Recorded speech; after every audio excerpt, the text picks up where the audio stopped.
Inside MKUltra, the CIA's mind control experiments exposed. Declassified testimony and records expose a dark chapter of psychological manipulation, secret testing, and ruined lives. The year was 1973, and the sun had barely risen over Langley, Virginia, when a man named Sidney Gottlieb entered CIA headquarters carrying a locked steel briefcase. Inside were microfilm reels, field reports, dosing logs, and the real-life documentation of one of the most secretive and controversial experiments in U.S. intelligence history. As the door of his office clicked shut behind him, he placed the case on his desk and stared at it in silence. Operation MKUltra was about to be buried, or so he thought. But secrets have a half-life. And when the Freedom of Information Act collided with a trove of surviving documents in the late 1970s, the truth began to leak. Like a bad dream returning after decades of amnesia, MKUltra was about to become a household name. And behind its cryptic code lay a staggering truth. The United States government had experimented with drugs, torture, hypnosis, and psychological degradation on its own citizens, all in the name of national security. The origin of control. The seeds of MKUltra were planted in the paranoiac soil of the early Cold War. In 1950, the Korean War had just begun, and the U.S. government was rattled by reports that American POWs were being brainwashed. These men returned from Chinese camps with new political ideologies, praising communism and denouncing capitalism. How could this be? Had the Soviets unlocked the secrets of mind control? Fearful of falling behind, the CIA launched Project Bluebird, later renamed Project Artichoke, to explore techniques of interrogation and psychological influence. But these early efforts were scattered and limited. By 1953, under the direct order of CIA Director Allen Dulles, a new, all-encompassing program was born, MKUltra. It would become the agency's most ambitious, expensive, and ethically bankrupt endeavor. Sidney Gottlieb, a chemist with a background in poisons and an interest in the human psyche, was chosen to lead it. The goal was deceptively simple: find a way to control the human mind. But the methods used would spiral into a labyrinth of abuse, secrecy, and madness. The methods of madness. From 1953 to at least 1964, and some argue far beyond, MKUltra sprawled into over 149 sub-projects, involving dozens of universities, hospitals, prisons, and private research institutions. Most of the people experimented on had no idea they were part of a CIA program. One cornerstone of the research was LSD. Discovered just a few years earlier by Swiss chemist Albert Hofmann, LSD promised to dissolve the boundaries of reality. The CIA saw potential. Perhaps it could break down spies or brainwash enemies. Gottlieb ordered large quantities of the drug and began testing it, not on enemies of the state, but on American citizens, often without their knowledge. In New York, a CIA front operation called Operation Midnight Climax set up a fake brothel. Prostitutes on the CIA payroll lured unsuspecting men to the apartment, where hidden cameras recorded everything. The men were dosed with LSD, then observed by agents through two-way mirrors. What they learned was less useful than they'd hoped. People didn't become robots under LSD, they became unpredictable, chaotic, sometimes violent. In Canada, at the Allen Memorial Institute in Montreal, patients suffering from depression and anxiety were subjected to a nightmare. Under Subproject 68, led by psychiatrist Dr. Ewan Cameron, patients were placed into drug-induced comas for weeks, blasted with high-voltage electroshock, and exposed to endless audio loops of reprogramming messages. The result was not mind control, it was the complete erasure of the self. Many patients forgot their families, their identities, even how to speak. In Kentucky, federal prisoners were given LSD for 77 straight days. In one experiment, a mentally ill man was given double doses until he experienced a psychotic break, also agents could observe. Despite the horror, the results were inconclusive. Time and again, subjects cracked, raved, or withdrew, but never became the empty vessels the CIA had hoped for. A conspiracy hidden in plain sight. What made MKUltra especially dangerous was how it avoided oversight. Gottlieb's team used a network of front organizations to launder funding and recruit scientists. Universities like Stanford, Harvard, and Columbia accepted grants from innocuous-sounding foundations that were, in fact, CIA conduits. Many researchers never knew the true source of their funding. Others did, and looked the other way. The CIA's obsession with plausible deniability extended to paper trails. When the program was officially shut down in 1973, then CIA Director Richard Helms ordered all MKUltra documents destroyed. But a bureaucratic fluke spared thousands of financial records stored in a different building. These misfiled documents would later be the key to uncovering the truth. In 1975, the Church Committee, led by Senator Frank Church, launched a wide-ranging investigation into the intelligence community. With mounting public pressure following Watergate, the committee probed deep. What they found was chilling: systematic drugging of civilians, mental and physical abuse, and a culture of total secrecy. Survivors began to come forward. One was Frank Olson, a biochemist who worked for the Army and had been secretly dosed with LSD by the CIA in 1953. 9 days later, Olson plunged from the 13th floor of the Hotel Statler in New York. The official story was suicide. But decades later, exhumation revealed injuries inconsistent with a fall. In 1994, forensic experts concluded that Olson had likely been knocked unconscious and thrown. The CIA's fingerprints were all over the case. His family received a public apology and a $750,000 settlement in 1995. But no one was held accountable. Testimonies from the shadows. When MKUltra's documents were declassified, they didn't just unveil experiments, they unearthed lives. James Stanley, an Army sergeant, was one of several military personnel dosed without consent. After suffering hallucinations and paranoia that destroyed his marriage and career, he sued the government. The case went to the Supreme Court. In a 5-4 decision, the court denied Stanley damages, arguing that members of the military cannot sue the government for injuries arising from their service, even if those injuries were secretly inflicted by their own superiors. Val Orlikow, a Canadian patient of Dr. Cameron, described the treatment she received as a living death. Her husband, David, a member of the Canadian Parliament, helped launch a lawsuit against the U.S. government. In 1992, 9 victims were awarded compensation. Many others were denied, their memories too fractured to stand in court. Ken Kesey, author of One Flew Over the Cuckoo's Nest, volunteered for an MKUltra LSD study while a student at Stanford. The experience changed him, and American literature, forever. His insights into institutional cruelty, madness, and authority were drawn from experiments that should never have happened. The illusion of control. By the time MKUltra was exposed to the public, its purpose had already failed. The CIA never found a reliable method for mind control. There was no Manchurian candidate, no hypnotized sleeper agent, no chemical that could erase a will and replace it with another. What they did find was the human limit, the boundaries of suffering, the fragility of the mind, and the immense cost of treating people as tools.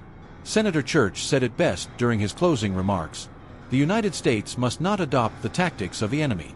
Means are important. They must be moral and legal. If they are not, then the American people will lose faith in their own institutions." Yet, even today, not all of MKUltra's subprojects have been revealed. Thousands of documents are still missing, classified, or presumed destroyed. Some believe the research continued under different names. Others claim the legacy survives in techniques used in Guantanamo Bay or black sites abroad. Echoes in the dark. The end of MKUltra did not mark the end of clandestine psychological experimentation. It simply marked the end of its known name. With public scrutiny intensifying and congressional oversight growing sharper, the CIA adapted, not by abandoning its interests, but by changing tactics, shifting responsibilities, and rebranding efforts under new projects. The agency's appetite for behavioral control, interrogation mastery, and manipulation of human perception remained voracious. Among the survivors and whistleblowers, many would argue that the program's death was performative. Dr. Colin Ross, a psychiatrist who has studied MKUltra's impact for decades, posited that the techniques and ideological goals survived beyond the paper trails. "If you burn the records but keep the blueprint, the architecture of control doesn't disappear, it goes underground," he wrote in his 2006 analysis of psychiatric abuse in intelligence contexts.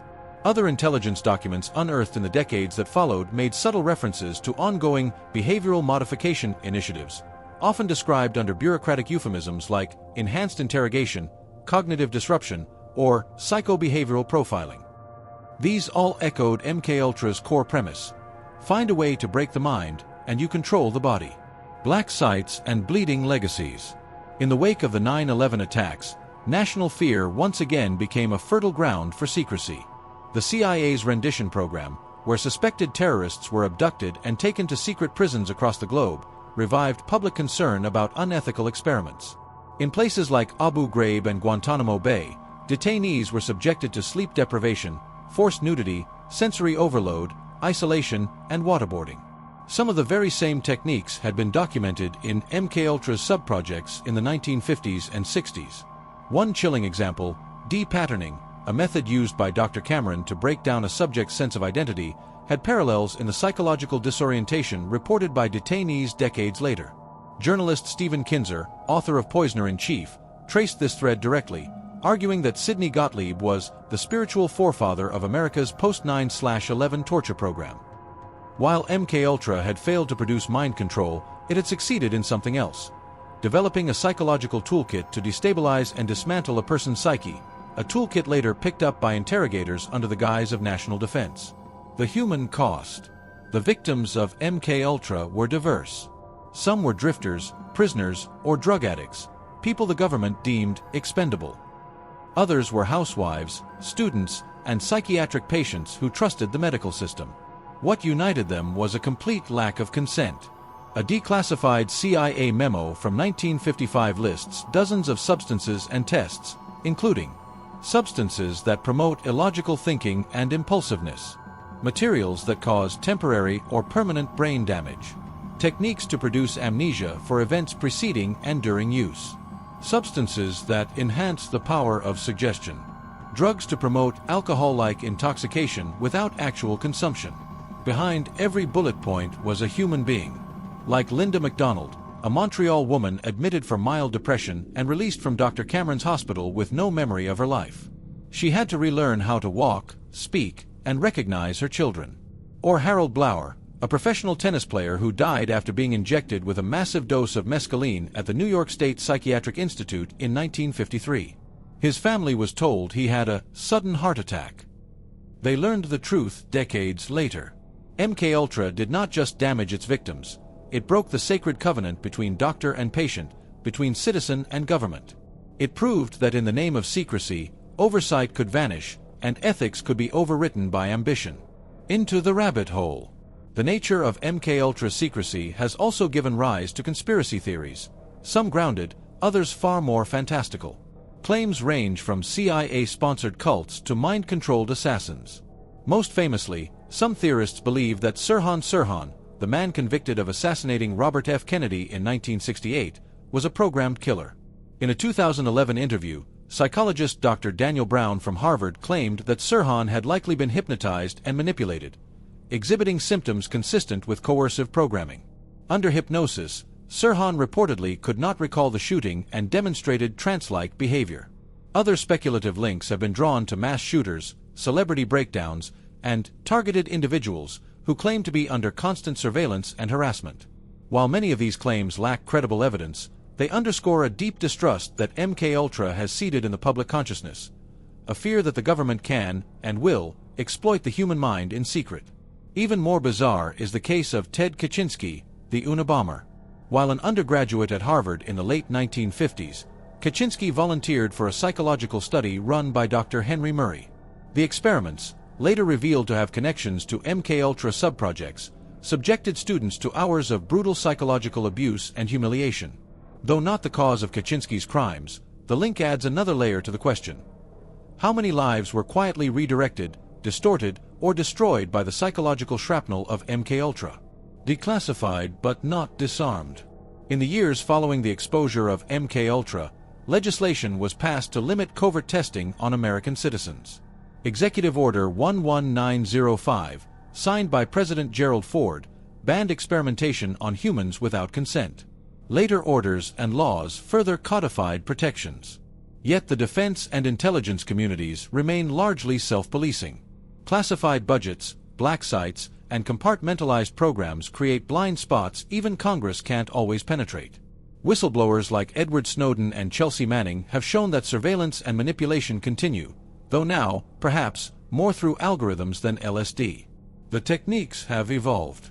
Psychological operations, PSYOPs, are now digital, targeting populations through social media manipulation, disinformation, and behavioral algorithms.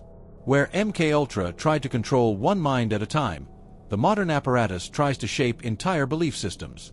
The tools may have changed, but the objective remains hauntingly familiar: influence, control, dominance, the power to shape reality. Final reckonings. Some former MKUltra victims have lived long enough to see partial justice, but most never did. Many were silenced by stigma, discredited as mentally ill, or buried beneath non-disclosure settlements. Their stories are still emerging in court records, FOIA requests, and memoirs of surviving relatives.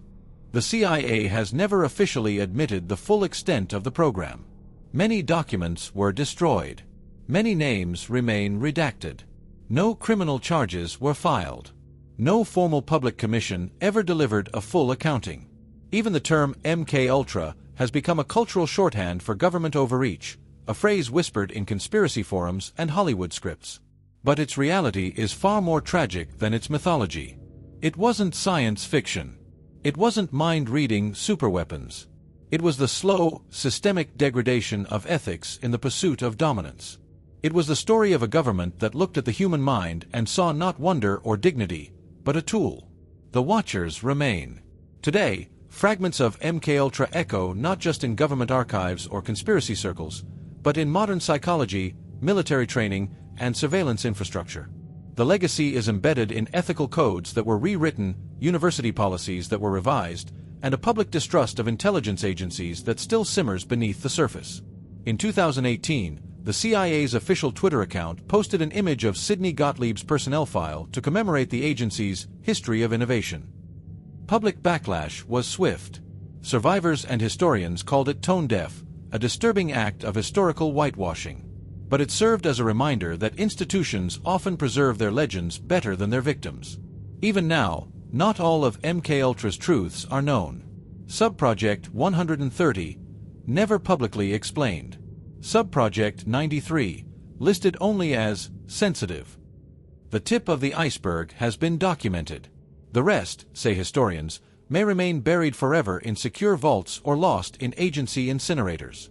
But for those who lived through the darkness, forgetting is not an option. Testimony from the forgotten. In 2021, newly uncovered testimony was released by the National Archives.